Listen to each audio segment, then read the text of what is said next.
Good morning, good afternoon, good evening all, it's Bear here.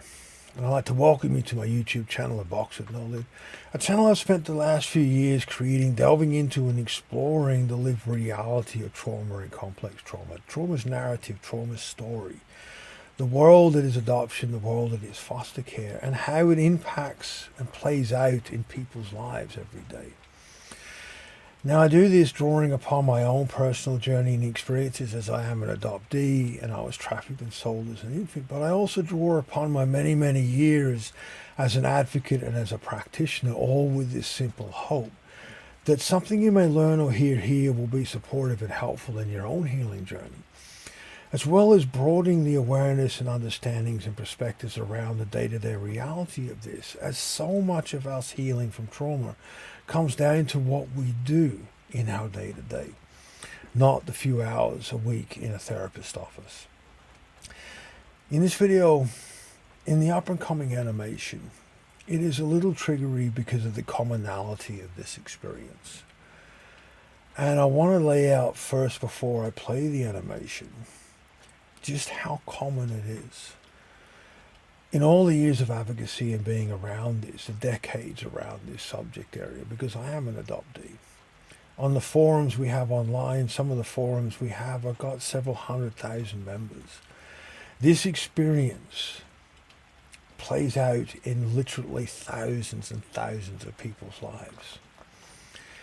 Personally, the ones adoptees that I've spoken to and know, and my own journey is expressed in part of this animation as well, my own experience. It is so common of this obstacle. Be mindful this animation does have a trigger, obviously for those of us that have lived this. But here's the animation, and I will speak to you afterwards. Hope.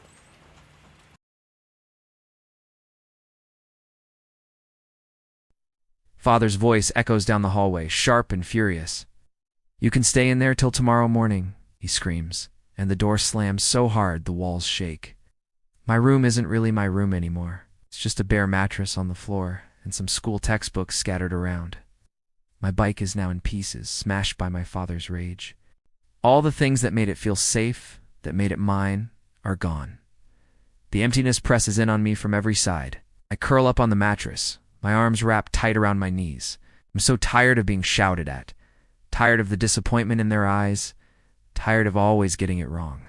No matter how hard I try, nothing seems to stick in my brain. The lessons, the words in the textbooks, they blur and slip away. But every cruel word, every cutting look, every insult, those stick, they burn in my memory, playing over and over. I don't know what I'm doing wrong. I can feel how much people despise me, even if no one says it out loud. I hear it in my father's voice, see it in my mother's eyes. Maybe they're right, my adoptive parents.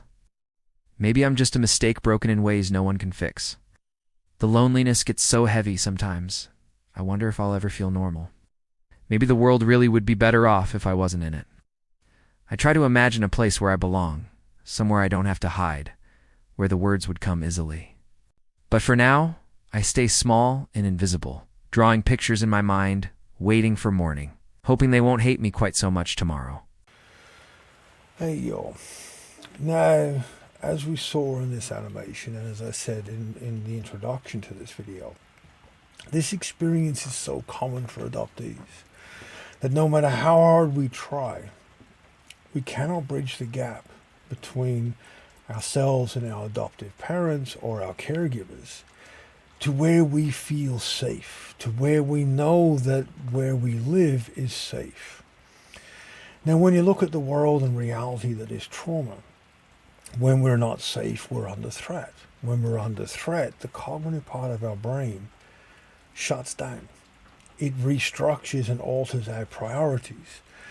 For an infant and child growing up in this environment, our priorities are to solve the solution of how do I feel safe? How do I make my home environment safe? Not what we are learning at school. When we're under threat, we don't retain dates, facts, and figures, and mathematics and science and English and all these sorts of things, and grammar. These things are all irrelevant. They have zero impact on being safe at home. When we're in an adoption or a foster care environment where the adoptive parents or foster care parents or caregivers were not, their emotional needs and the reasons for doing this process were not met from day one. When the connection didn't flow, when there was a clash of personalities, where pre-verbal in utero and what crossed all the stuff that crossed the placenta and the child was perceived to act up and didn't connect, was treating this introduction to strangers as a threat, and how that was perceived by the adults choosing to adopt or the adults choosing to step into up to foster care. When their emotional needs are not met, that creates a barrier, and those emotional needs don't go away. One of the aspects, when you remove an infant or a young child, particularly when you remove an infant, when they've never come into contact with biological family, our nervous system develops a different way of interpreting connection. We get a sixth sense, because we have to develop it, on interpreting what other people are feeling, what their nervous system is reacting to. That sixth sense, for want of a better term, means that whatever repressed emotion a person is feeling, even if they're trying to ignore it, even if they've completely forgotten it, we still pick up on it. And we know that we disappointed them, and that disappointment is still there. And we know that we are not theirs. We know that at any moment, because we got taken from our mom and pa, at any moment we can be removed for them, or they will get rid of us. If we were relinquished, and we know we were relinquished, again, that even reinforces it even more. If a biological connection between mother, father, and child can be so betrayed and the child is taken, being placed with strangers, it's even easier. And that is at the core of this entire interaction and this animation that you guys just watched. The child does not feel safe at home. The child's priorities are to, how do I feel safe at home? How do I make home safe? No matter what I do, I'm trying to connect. I'm trying to make this right, and every time I do, I just make it worse. Because there is nothing the child can do. In this scenario, the responsibility falls on to the adult caregivers to resolve. Because they need to heal and move past the emotional expectations they had, not verbally, not cognitively, but neurophysiologically. Your body needs to go through the processes of moving past those emotions, grieving and moving on, and learning the child that you chose to bring into your care. And the process of opening that door neurologically and through co-regulation and learning each other. By learning that child, you can build and move past that barrier that created from the moment you picked that child up and your emotional needs weren't met. And regardless of how you responded, and regardless of even if you tried to mask it, the child knew. People need to understand that when a person steps up to be an adoptive parent, when a person steps up to be a foster caregiver, to that child, they are strangers. Just because society has given them the label of mom and dad or parent, to that infant or child, you are a complete stranger.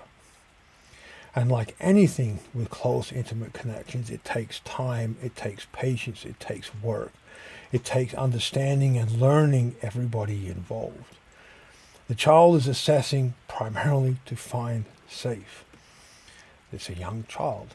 It's an infant. The adults need to learn that child, need to work on growing the connections with that child, moving past the emotional expectations around adoption or foster care and the reasons they chose to go down that road. I move past it and learn to build a connection and a relationship with that child, to learn to create an environment through those interactions so that child's nervous system feels safe. To develop that closeness, adoptions that work, where adoptees feel completely part of that family, that is what happened. This is not a theory out of a textbook. This is what I've learned through decades of being around this stuff and being an adoptee and speaking to adoptees that go, My adoption's brilliant. Well, what did they do different to mine? And that is what they did different. The adoptive parents or the caregivers chose to learn the child, to develop and grow connections with that child, to bring the physicality of interactions, closeness, curling up on the lounge, watching TV, all these physical things are working together, participating together, playing and working together, developing through co-regulation the neurological language of connection, and helping that child develop it, heal, and move past the trauma so that child feels safe. When that child feels safe, they can go to school and learn. They can remember dates, facts, and figures because safe has been solved. But a child that comes from an environment where safe hasn't been solved, we are under threat.